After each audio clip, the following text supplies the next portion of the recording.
Assalamualaikum warahmatullahi wabarakatuh. Jumpa lagi bersama saya Hadi di channel Ngulik Sejarah. Dan pada video kali ini saya akan kembali lagi membacakan suatu kisah misteri yang kali ini berjudul tentang sebuah kisah tuntutan iblis wedhus kibas. Cerita kali ini ditulis oleh Manafila yang nantinya kalian juga bisa mengunjungi thread beliau secara langsung. Yuk, daripada kita lama-lama, daripada kita penasaran bagaimana ceritanya, mari kita langsung saja menuju ke ceritanya. Namun sebelum itu, seperti biasanya saya sarankan untuk kalian semua agar kalian mendengarkan video kali ini ataupun mendengarkan cerita kali ini dengan earphone ataupun headset terbaik kalian. Ya, karena untuk mendapatkan kualitas audio yang jauh lebih baik. Yuk, daripada kita lama-lama, kita langsung saja mulai ceritanya. Oh ya, semua nama sudah disamarkan karena itu merupakan privasi dan untuk keamanan bersama juga. Mari kita mulai ceritanya.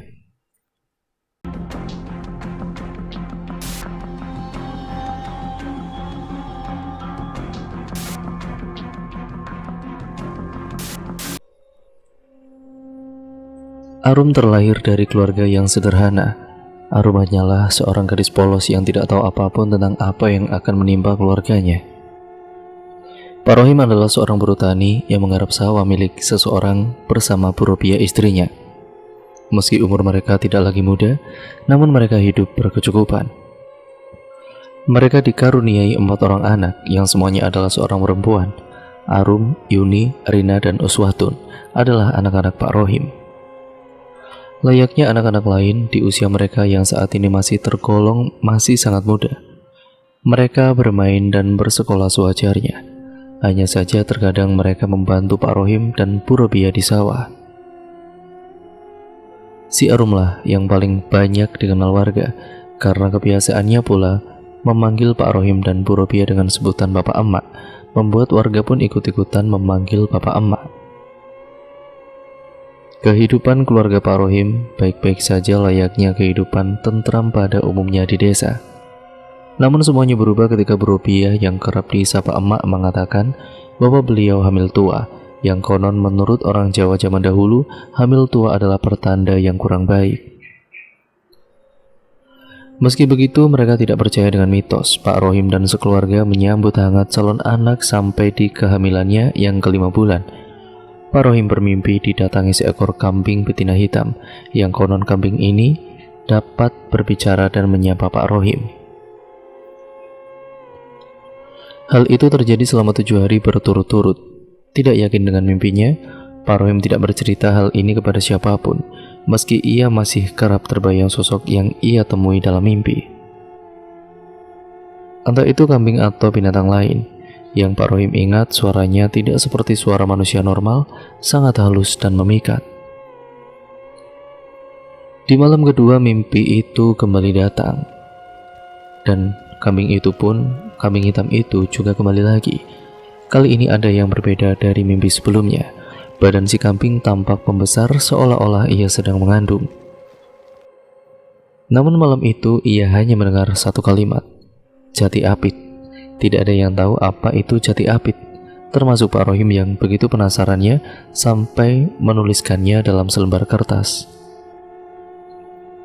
Setelah menjalani hari-harinya seperti biasa, ketika pulang Pak Rohim tertuju pada lahan samping sawah. Di sana berjejer pohon jati, entah apa yang membuat Pak Rohim yang tiba-tiba penasaran dan mendekati lahan itu. Rupanya ia mengerti maksud dari kalimat itu.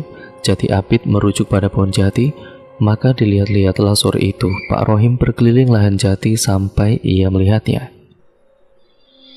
Pak Rohim melihat sebuah pohon tidak terlalu tinggi dan pohon itu tumbuh di antara 2 pohon jati yang tumbuh meliuk. Sangat aneh, pikir Pak Rohim. Pohon jati tumbuh tidak meliuk seperti itu. Pohon jati seharusnya tumbuh lurus ke atas. Bergegaslah Pak Rohim mengelilingi pohon kecil itu dan menemukan sesuatu kecil, berlendir dan menggeliat. Rupanya ada seekor anak kambing di dalam ribunan pohon itu. Maka diambillah anak kambing itu dan dibawanya pulang ke rumah. Sesamanya di rumah, Bu Robiah yang pertama kali curiga melihat Pak Rohim menggendong sesuatu membuat beliau penasaran. "Apa itu, Pak?" tanya Bu Robiah. "Anak kambing, Bu. Lah kok dibawa pulang? Kalau yang punya nyari gimana?" "Biarin, kalau ada yang nyari ya nanti tak kasihkan kembali," Hari itu juga Pak Rohim membuatkan kandang kecil. Malam itu kabarnya ada sesuatu yang terjadi. Bu Robialah yang pertama tahu. Ketika Pak Rohim tengah tidur, Bu Robiah mendengar suara seorang tengah tertawa. Suaranya menyerupai anak yang paling bungsu. Meski hamil tua, Bu Robiah masih kuat untuk bangun dari ranjangnya. Ia berjalan menuju ruang tamu, namun ia tidak melihat siapapun di sana. Ketika Bu Robiah akan kembali ke kamar, suara itu terdengar kembali, namun suaranya terdengar dari luar rumah. Tanpa curiga, Bu Robiah membuka pintu, mencari di mana sumber suara yang menyerupai suara anak bungsunya. Dan suaranya berhenti di kandang belakang rumah. Bu Robiah segera mendekatinya, namun bukan Uswatun yang ia lihat, melainkan siluet hitam, bayangan seorang anak kecil tengah meringkuk di pojokan kandang. Kaget bercampur takut, Bu Robiah bertanya siapa gerangan yang ada di sana. Namun sosok itu hanya diam di pojokan. Tiba-tiba sosok itu mulai bergerak, menggeliat layaknya binatang yang tengah terbangun dari tidurnya. Ia melihat Bu Robiah dengan mata merah menyala, lalu merangkak cepat sekali menuju Bu Robiah. Ya, Bu Robiah kali itu yang syok siap berteriak. Keesokan paginya, Bu Robiah terbangun dengan wajah yang pucat. Entah mimpi atau bukan, Bu Robiah menceritakan hal ini pada Mbok Sartem, tetangga sekaligus wanita tua yang senantiasa dimintai tolong bila ada yang aneh-aneh. Dengan wajah tegang, Mbok Sartem bertanya, "Bawa aku kemana anak kambing itu berada?" Bu Robiah pun mengajak Mbok Sartem ke kandang belakang rumah. Anehnya tidak ada apapun di sana. Cempe yang kemarin lenyap begitu saja. "Hamil tua lalu anak kambing, firasatku kok," kata Mbok Sartem. Tepat ketika Pak Rohim sudah tiba, Mbok Sartem langsung bertanya, "Ceritakan bagaimana kamu bisa menemukan anak kambing itu?" Pak Rohim tidak paham apa yang terjadi. Namun, ia tahu Mbok Sartem mungkin diberitahu oleh Bu Robiah. Maka Pak Rohim pun bercerita, namun ia belum menceritakan mimpinya. Ia hanya bercerita bahwa ia menemukan cempe itu. Jam berganti menjadi hari. Hari berganti menjadi bulan. Pak Rohim masih tidak tahu apa yang tengah mengintai keluarganya. Sampai tibalah masa persalinan Bu Robiah yang dibantu Mbok Sartem dan Mbak Safi. Mbak Safi adalah dukun beranak di kampung itu. Ada hal yang Mbak Safi ceritakan. Sebelum beliau masuk ke rumah Pak Rohim, di sepanjang jalan ia mendengar suara kambing mengembek. Anehnya, tidak terlihat satu kambing pun yang berada di sana-sini. Hal itu membuat Mbak Safi sedikit merinding. Mbak Safi sudah mempersiapkan semua untuk kelahiran anak kelima Pak Rohim yang dibantu oleh Mbok Sartem. Bu Robiah sudah terbaring. Ketika baju Bu Robiah diangkat oleh Mbak Safi, maka saat itulah Mbak Safi tidak bisa bicara banyak. Perut Bu Robiah menghitam, sangat hitam, dan itu ganjil.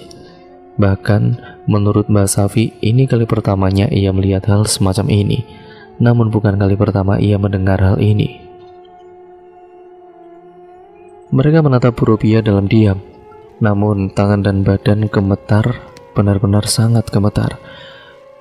Ya, sebegitu hebatnya sampai wajah mereka pun pucat pasi. Ini bukan pertanda buruk, melainkan petaka dari petaka yang paling ditakuti manusia.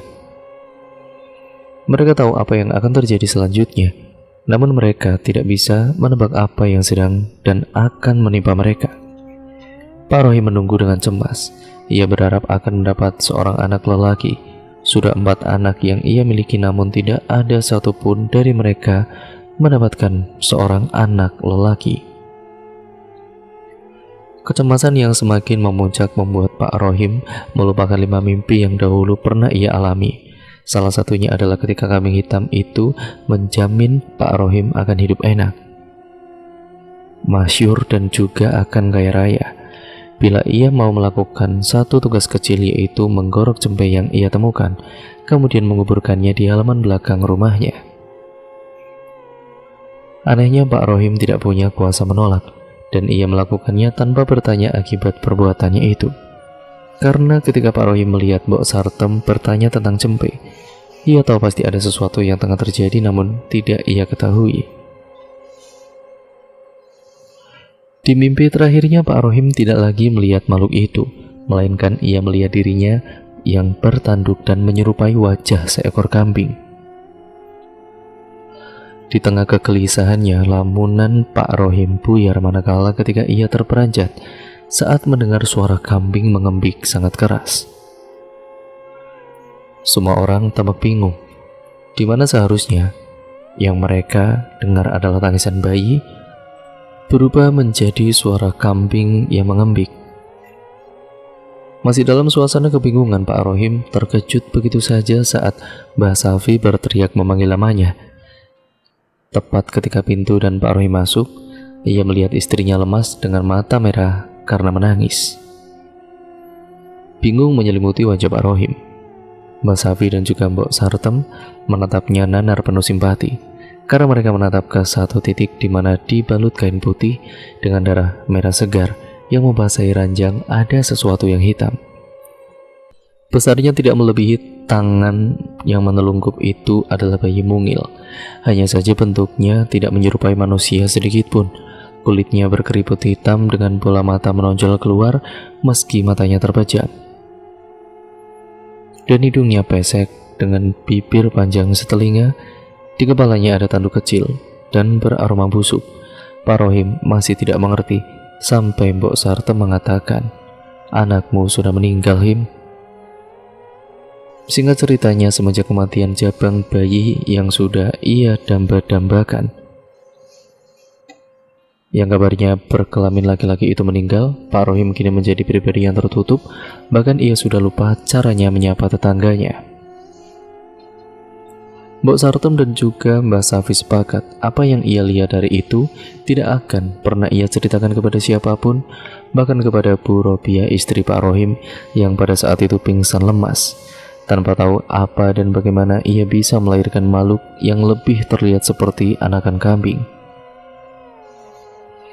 Di saat itu juga Pak Rohim hanya bisa murung, sementara Mbok Sartem dan Mbah Safi mempersiapkan perkuburan itu. Disinilah letak keanehan yang kini menjadi buah bibir pembicaraan tetangga. Hal itu adalah ketika jabang bayi itu digendong Mbok Sartem, kain yang digunakan itu hitam. Banyak warga yang kebingungan dan bertanya-tanya dalam hati mereka, kenapa kain yang digunakan untuk perkuburan bayi ini berwarna hitam legam, bukan putih bersih seperti mayit yang lain. Kejadian yang sebenarnya terjadi adalah ketika bayi itu dikafani oleh Mbah Safi. Tidak ada yang lebih tersentak dan kaget karena saat kain putih dibalut pada tubuh kecil jabang bayi, tiba-tiba kain itu menghitam seolah-olah ada hal-hal di luar nalar sedang bermain di sini. Tidak henti-hentinya Mbah Safi beristighfar. Sembari gemetar, ia memberanikan diri menggendongnya dan memberikannya kepada Mbah Sartem. Pak Rohim lebih banyak diam. Bahkan ketika si bayi sudah dikuburkan, ia masih diam seakan-akan ia tahu apakah ada hubungannya dengan Cempe itu. Malam harinya Pak Rohim kembali bermimpi untuk kesekian kalinya.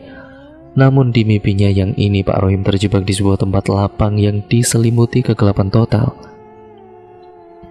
Tempat itu tidak ada apapun di sana, sampai terdengar suara mengembik. Maka ditataplah seekor kambing yang berada di hadapannya. Kambing itu adalah jabang bayi kecil. Kulitnya masih kemerahan dan Pak Rohim menatapnya bingung. "Ini anakmu," kata kambing itu. Dengan perasaan gugup, Pak Rohim mengangkat tubuh kecil itu. Suara tangis mengoek dari jabang bayi membuat Pak Rohim luluh, lalu perlahan jabang bayi kecil itu mulai berubah. Kulitnya yang kemerahan menjadi hitam dengan bola mata menggelembung. Bibirnya yang kecil mungil membengkak sampai mewujudkan diri bahwa jabang bayi itu adalah Cempe yang ia gorok di tempo hari. Enggak, tidak, teriak Pak Rohim, menepis bahwa jabang bayi itu bukanlah anaknya. "Woi, manusia, apa kau tahu siapa yang sudah mencabut ajal anakmu?" Pak Rohim bingung. Kambing itu terus berbicara dengan suara menggelegar. "Tunggu besok, bila ada yang meninggal itu adalah pembalasanku untuk mendiang anakmu."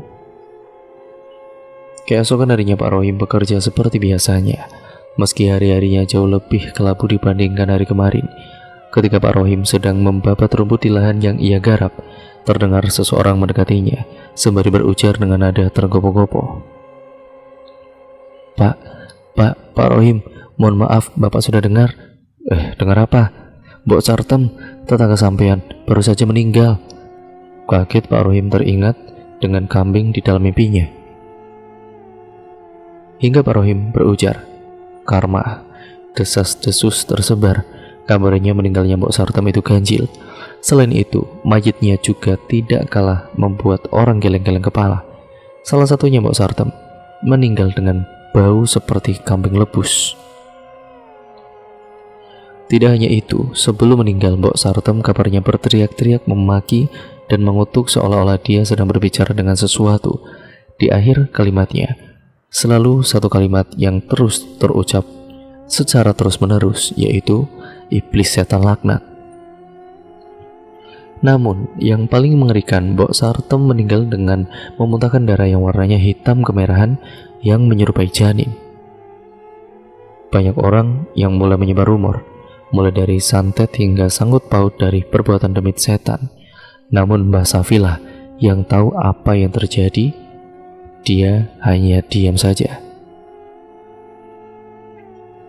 Hari itu juga di pemakaman Mbok Sartem, Mbah Safi tampak sedang mencari seseorang, namun ia tidak kunjung ditemukan di sana.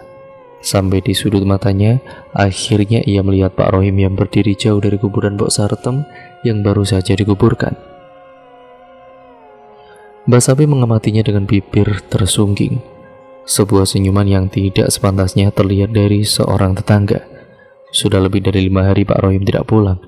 Kalaupun pulang hanya untuk mengganti baju kemudian keluar kembali. Meskipun Pak Rohim masih memberi nafkah berupa uang yang cukup banyak, namun Bu Robiah bingung dari mana uang itu. Ya karena Pak Rohim kan sudah tidak bekerja lagi garap sawah.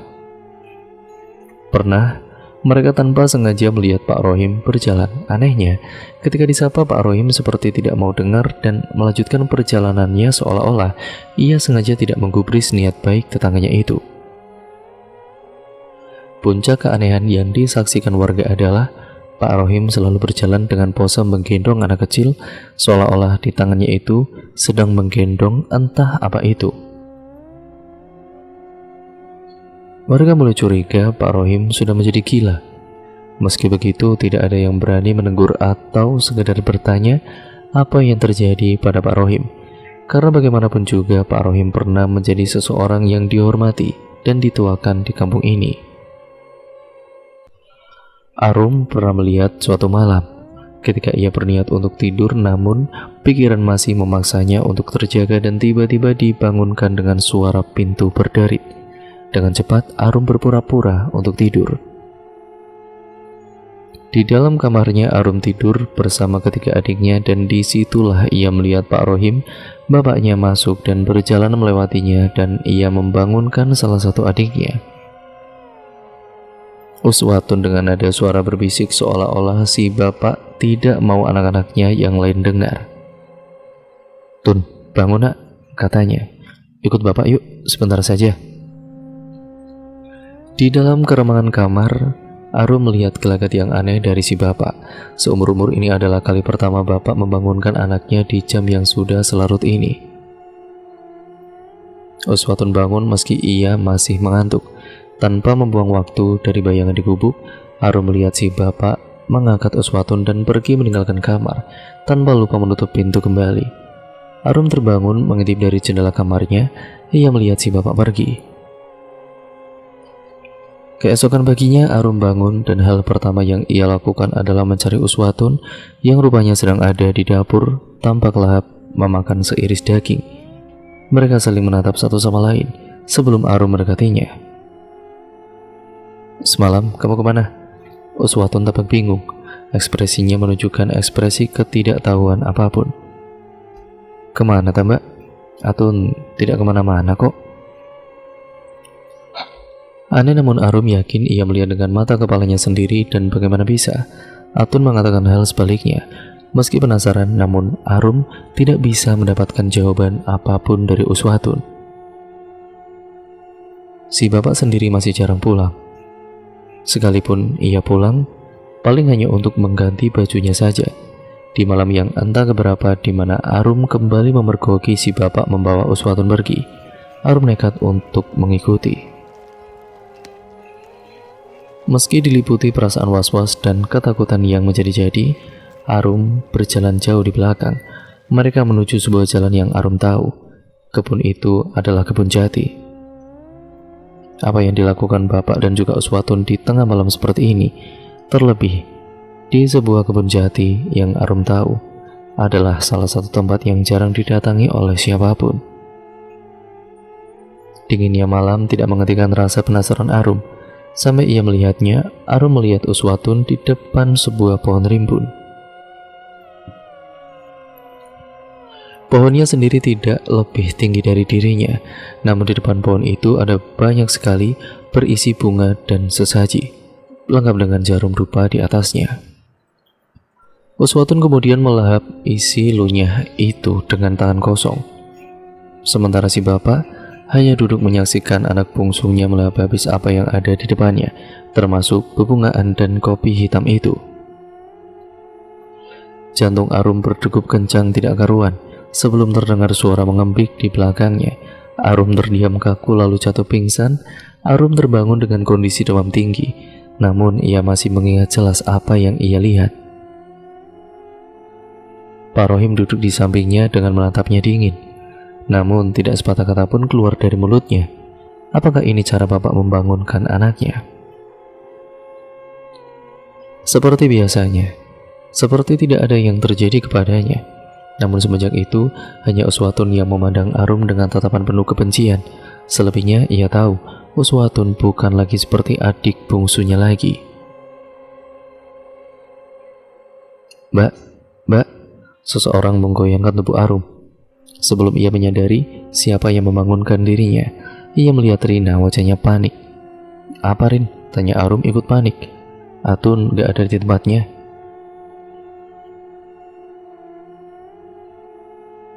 Arum melirik ke tempat di mana Atun biasanya tidur, kosong. Sempat terdiam beberapa saat, karena entah bagaimana menjelaskan kepada Rina. Arum tahu di mana Atun berada. Tapi masalahnya, sejak kejadian itu, Arum tahu dirinya seperti selalu diawasi. Entah oleh siapa itu, namun perasaan itu membuatnya terus khawatir. Dengan berusaha tetap tenang, meski ketakutan meliputi perasaan Arum, ia beranjak dari tempat tidurnya, melangkah keluar kamar. Ia hanya mengatakan, mungkin Atun ada di kamar orang tuanya, karena ini bukan kali pertama si bungsu pergi dan berpindah ke kamar orang tuanya. Arum menutup pintu kamarnya yang terbuat dari triplek tipis itu, karena memang keluarganya bukanlah keluarga yang digelimangi oleh harta. Sempat ragu, namun Arum membulatkan tekad sebelum ia mendengar suara Atun. Ia sedang mendendangkan sebuah nada permainan kesukaannya. Suaranya terdengar dari halaman belakang rumah. Arum berjalan mendekatinya. Ia yakin itu suara Atun. Tetapi Atun tidak sendirian. Ia mendengar ada 2 atau 3 suara lain sedang menyanyikannya bersama-sama. Yang jadi pertanyaannya adalah, untuk apa Atun bermain jeblek-jeblek suweng tengah malam seperti ini? Berusaha mengintip, Arum mendekati gubuk rumahnya yang terbuat dari bambu.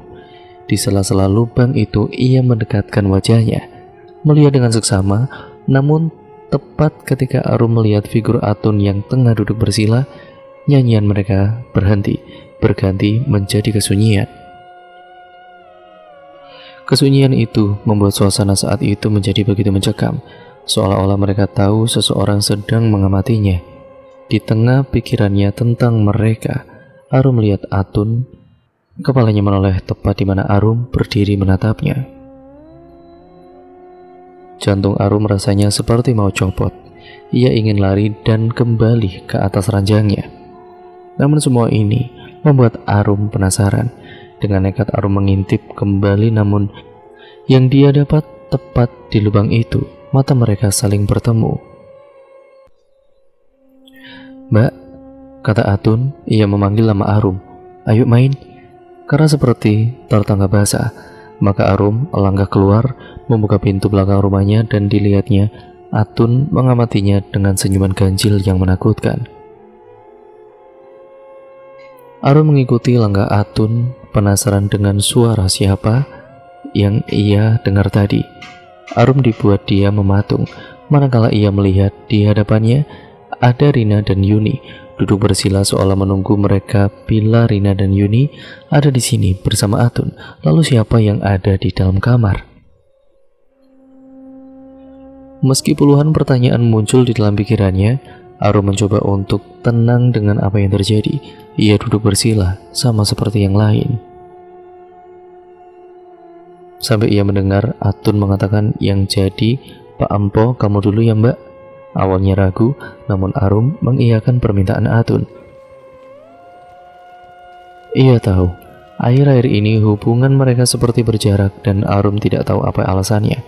Jadi bila menjadi Pak Empo bisa membuat Atun dekat lagi dengan Arum, maka Arum akan melakukannya.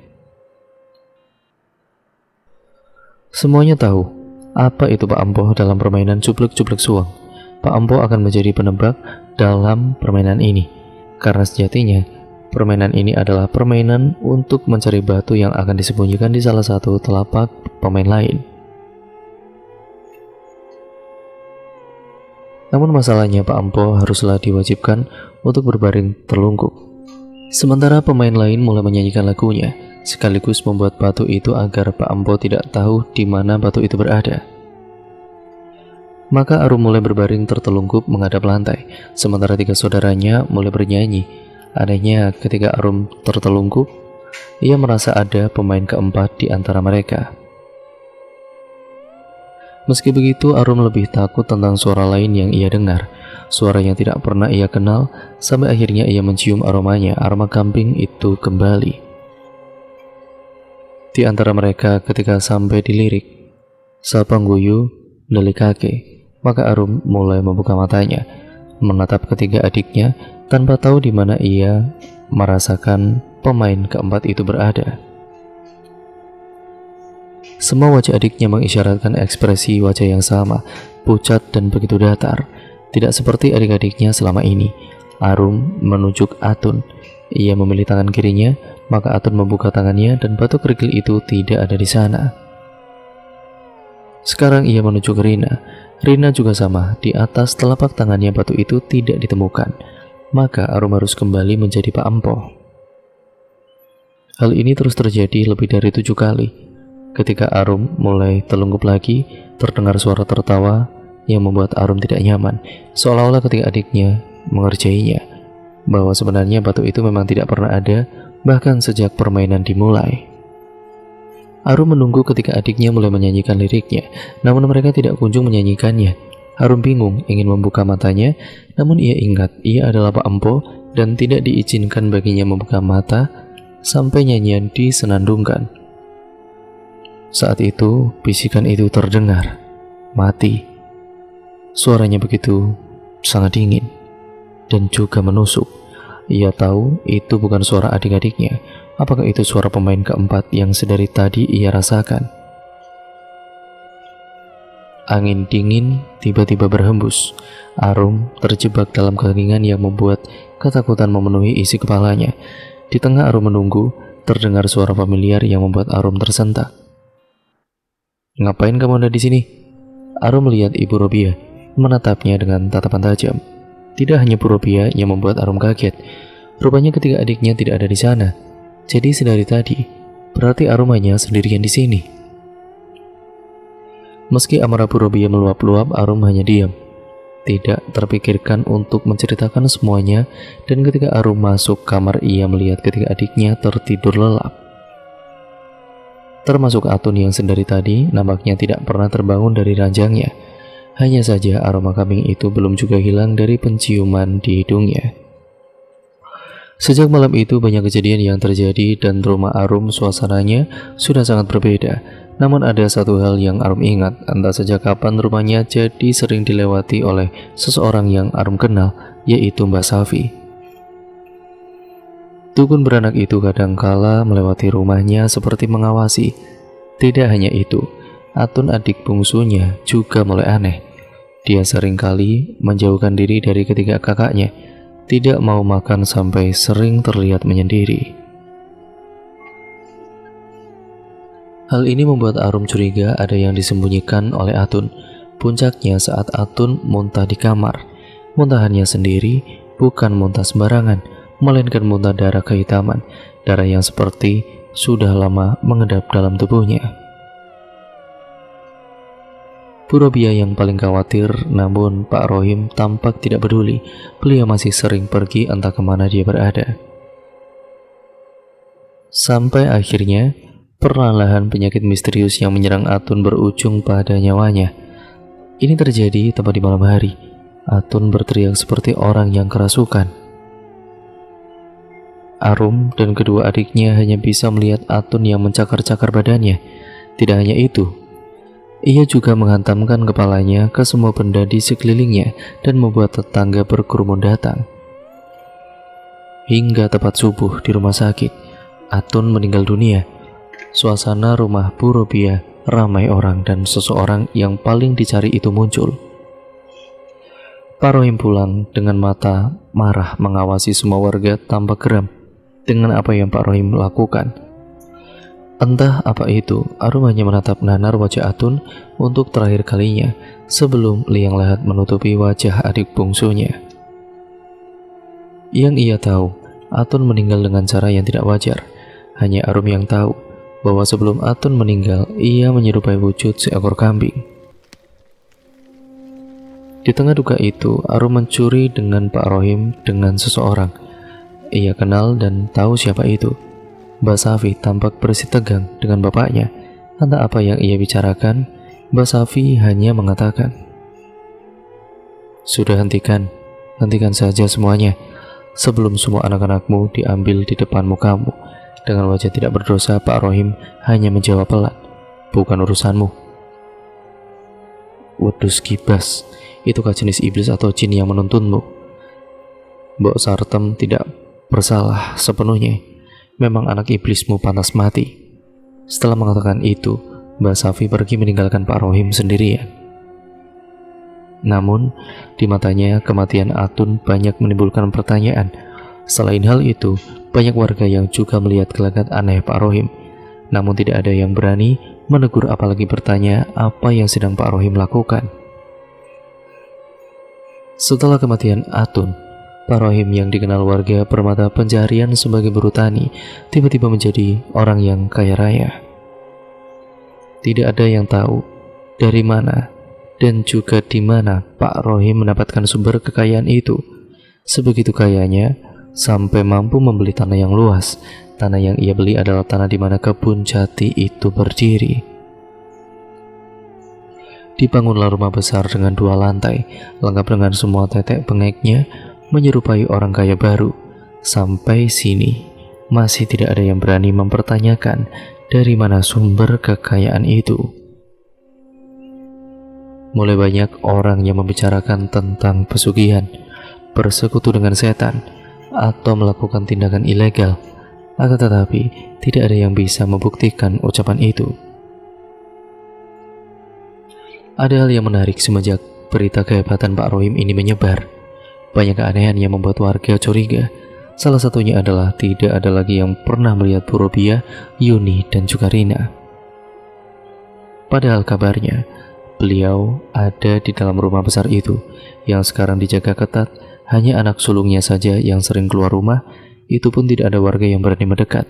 Semua ini tidak terlepas dari kejadian-kejadian mengerikan setiap kali bersinggungan dengan keluarga Pak Rohim. Kabarnya siapa yang membenci keluarga ini selalu mendapat sial. Namun ada satu cerita yang pernah atau sempat menyebar, di mana ada warga yang tidak sengaja melihat sesuatu ketika melewati rumah Pak Rohim pada saat malam hari. Di jendelanya, ia melihat Bu Robiah dengan rambutnya panjang yang tergerai. Wajahnya tampak memelas meminta tolong. Sampai akhirnya terbuka satu rahasia kecil. Di dalam rumah besar itu ada satu kamar yang tidak boleh dimasuki sembarangan orang. Bahkan pasien-pasien Pak Rohim dilarang untuk masuk ke sana. Arum yang waktu itu belum tahu maksud dari semuanya itu, ia sudah bertekad membagi ketakutannya pada seseorang yang mungkin tahu langkah apa yang harus ia perbuat atas peristiwa yang menimpa keluarganya tersebut. Malam harinya Arum datang ke rumah Mbak Safi. "Mbah, ibu jadi gila."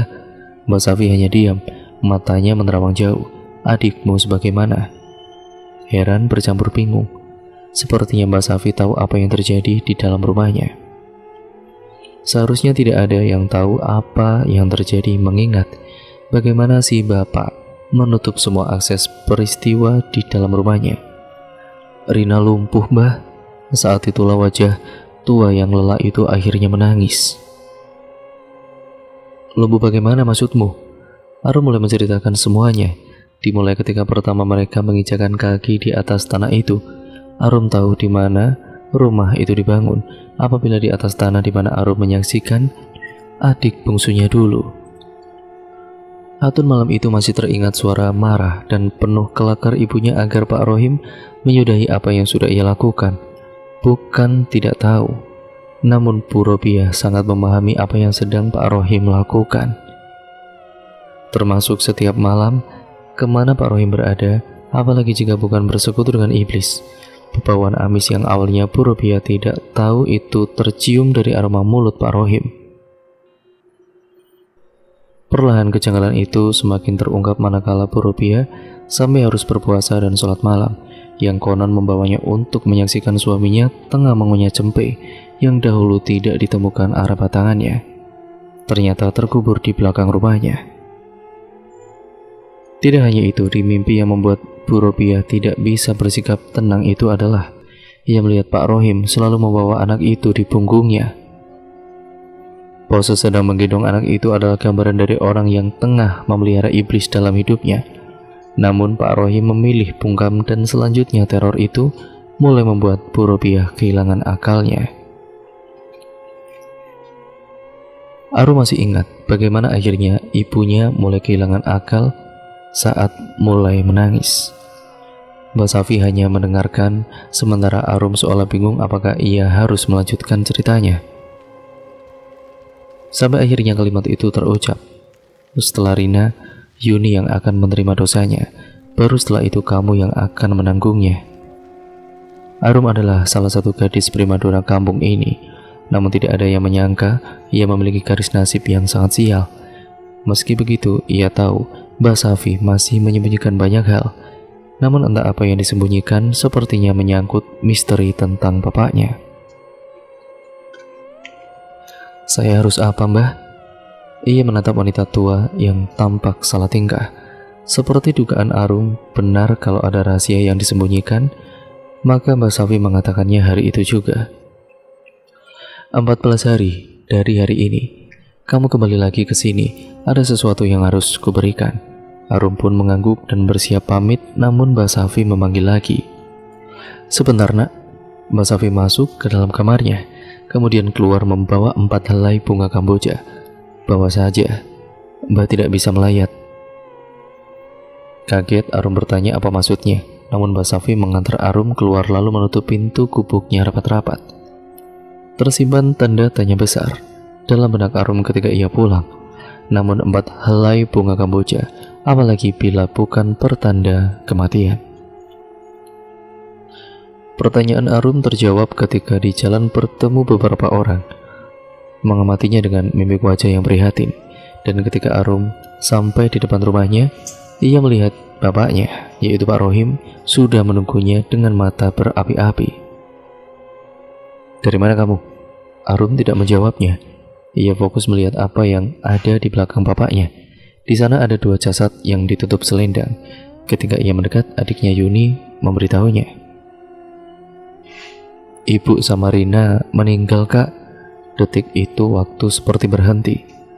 Arum diam mematung, lalu berujar dengan nada penuh kebencian, "Pengikut iblis laknat!" Teriaknya membuat semua hadirin yang mulai diam. Tidak ada suara, hanya tatapan benci. Anehnya Pak Rohim bersikap tenang. Ia memberikan Arum pergi berlari menuju kamarnya. 14 hari bukan waktu yang sebentar.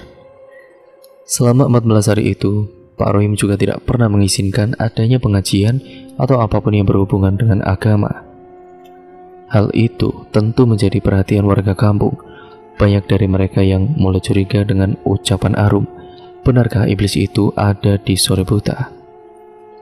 Waktu itu Arum pergi ke rumah Mbak Safi, dan ketika Mbak Safi melihat Arum, wajahnya penuh dengan teror. "Ayo masuk, cepat nak." Ia menyuruh Arum duduk, sementara Mbak Safi masuk ke dalam kamar. Ia keluar dengan membawa kain putih, dan dirobeknya kain itu, lalu diberikan ke tangan Arum. Terjadi keheningan dalam waktu lama, sampai Arum bertanya, "Apa ini, Mbah?" "Dengerin nak, aku bakal ngasih tahu apa yang terjadi pada papamu itu." Arum bisa melihat bibir si Mbah Safi ini gemetar. "Kafan? Ini itu kain kafan." Jantung Arum seperti mau copot. Pantas ia mencium bebauan busuk di kain itu. "Kain kafan siapa ini, Mbah?" "Kain kafannya Mbok Sartem. Mbah membongkar makamnya Mbok Sartem ya?" "Sebentar ya nak, dengarkan dulu.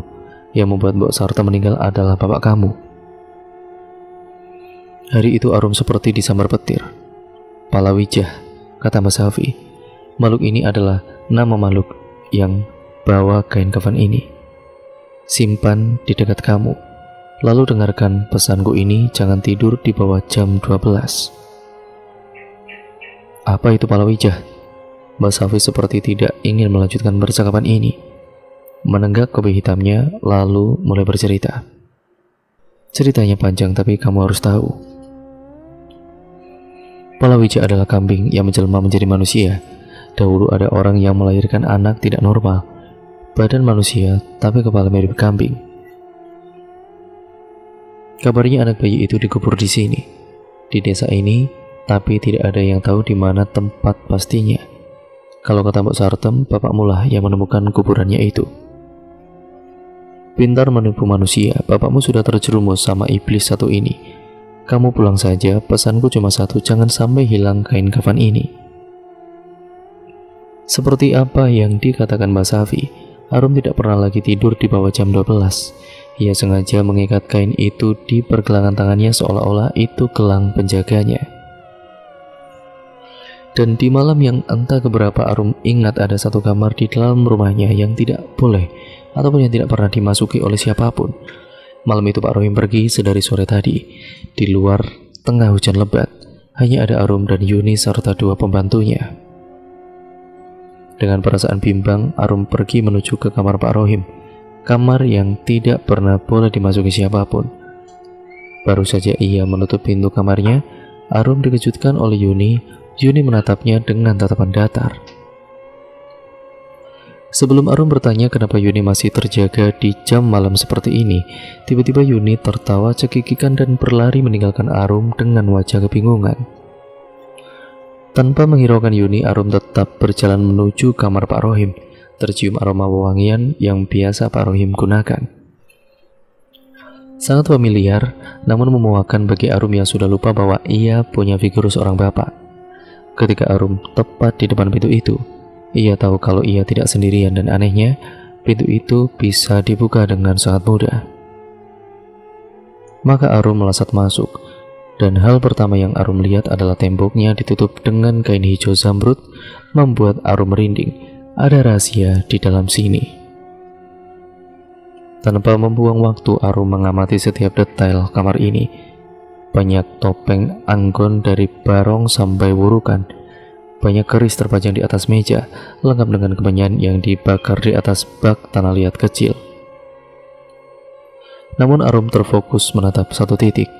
Ada keranjang bayi yang diselimuti oleh jarit, dan di atasnya ada payung khusus mayit. Ketika Arum mendekatinya, tiba-tiba badannya menjadi berat. Berat sekali, seperti ada yang naik di atas punggungnya. Saat itulah Arum sudah tidak sanggup lagi untuk mengangkat beban tubuhnya. Tiba-tiba tercium aroma yang sudah lama Arum lupakan, bau lenguh seekor kambing. Maka Arum berbalik, mengamati sesuatu yang sedari tadi mengikutinya. Terkejut, Arum melihat sosok jangkung dengan bulu hitam lebat. Tangannya bengkor, tidak berjari, matanya merah menyala dan hidung melesak keluar. Di kepalanya ada tanduk kecil. Ia berdiri seperti tengah mengamati Arum, yang membuat Arum mematung ngeri. Makhluk itu bergerak seperti penari jaipong dengan kepala miring ke kiri dan ke kanan. Ketika ia bersiap mencengkram Arum, pintu terbuka dan Pak Rohim berteriak dengan kerasnya. "Jangan anak sulungku!" Suaranya bergetar marah dan Arum jatuh pingsan. Arum terbangun di dalam kamarnya, masih setengah sadar ia mendengar suara yang entah dari mana datangnya. Lirih dan seperti putus asa, sampai Arum sadar bahwa di hadapannya berdiri pocong tepat di depan wajahnya. Pocong itu adalah Mbok Sartem. Mbok Sartemlah yang sedari tadi berteriak meminta tolong.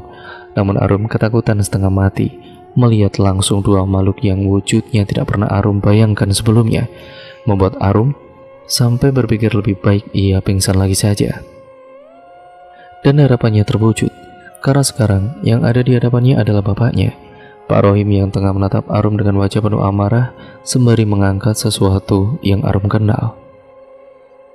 "Siapa yang baru saja memberimu ini?" Arum menatap takut bapaknya. Ini pertama kalinya ia melihat bapaknya semarah itu. Di depan Arum, bapaknya kemudian membakar gelang yang terbuat dari kain kafan Mbok Sartem. Namun semenjak itu, setiap malam Arum selalu merasa diawasi. Makhluk yang ia lihat di dalam kamar Pak Rohim, apakah itu yang dimaksud oleh Mbak Safi? Ia pun berkeinginan untuk menemui Mbak Safi kembali.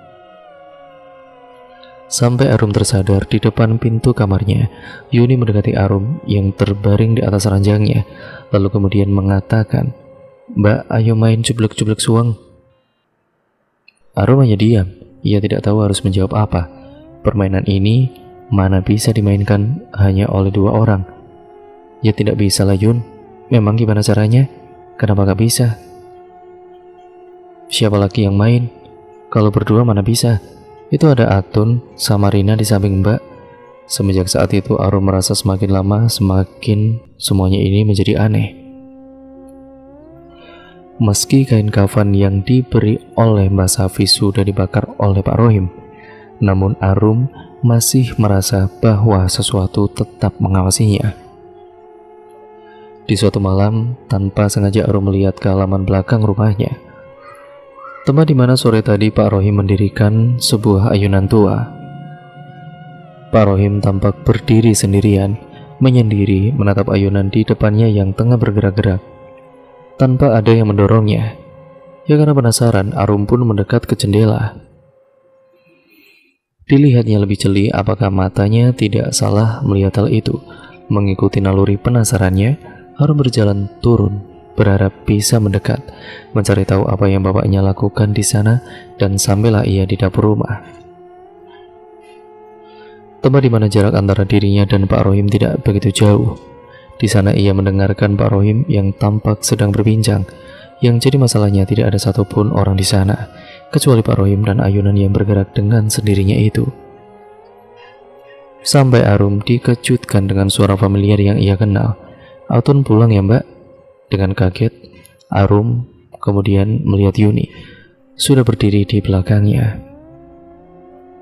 "Atun?" Bingung Arum mengulanginya. "Iya Kak, itu lihat, ada ibu juga sama Rina di sana."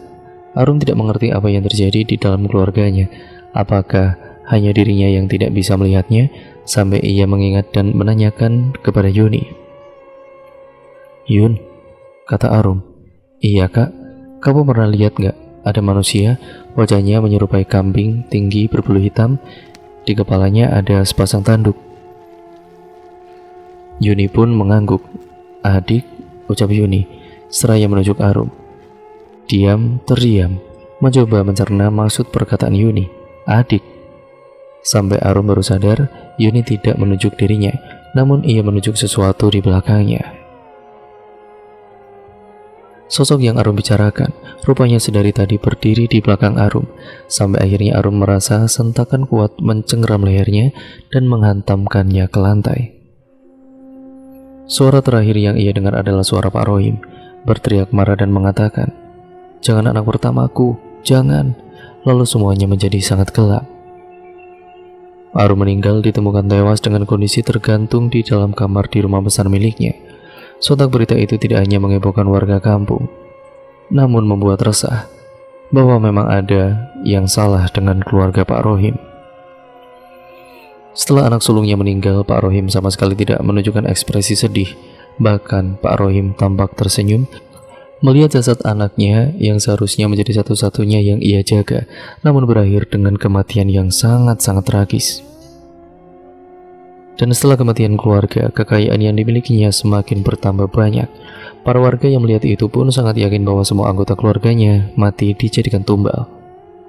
Namun keadaan berbalik saat seseorang muncul dan berteriak, "Masuk ke rumahnya, bakar kamarnya." Warga yang mendengar itu membabi buta melesat masuk dan membakar semuanya. Di sini wajah Pak Rohim yang awalnya terlihat jumawa tiba-tiba mulai panik. Ia melesat ikut masuk ke dalam rumah, namun warga sudah membabi buta membakar rumah itu. Pak Rohim berteriak-teriak, warga menyeretnya lalu mengguyurnya dengan minyak tanah. Kobaran api membakar Pak Rohim, teriakan memilukan, sampai akhirnya Pak Rohim meninggal dunia dengan cara dibakar hidup-hidup. Dan cerita pun akhirnya selesai sampai di sini ya teman-teman. Terima kasih untuk kalian semua yang sudah menyimak video kali ini dan cerita kali ini. Bagaimana menurut kalian cerita kali ini? Kalian bisa komen dan tulis komentar kalian tentunya di kolom komen ya di bawah ya teman-teman. Jangan lupa untuk kalian like, komen, dan share sebanyak-banyaknya agar channel ini bisa berkembang menjadi channel yang jauh lebih baik lagi ke depannya. Sekian dan terima kasih, kurang lebihnya mohon maaf. Semoga kalian terhibur. Dan jangan lupa untuk kalian yang baru mampir, subscribe channel ini dan nyalakan tombol lonceng notifikasinya agar kalian tidak ketinggalan video terbaru selanjutnya dari channel ini. Sekian dan terima kasih, kurang lebihnya mohon maaf ya teman-teman. Semoga kita dapat mengambil pembelajaran apapun yang terkandung dalam cerita kali ini. Yang baik kita ambil, seperti biasanya yang buruk kita buang jauh-jauh. Jadikan itu semua sebagai pembelajaran untuk kita semua agar kita menjadi manusia yang jauh lebih baik lagi. Sekian video ini saya akhiri. Sampai berjumpa di video dan cerita-cerita menarik selanjutnya hanya di channel ini. Wassalamualaikum warahmatullahi wabarakatuh.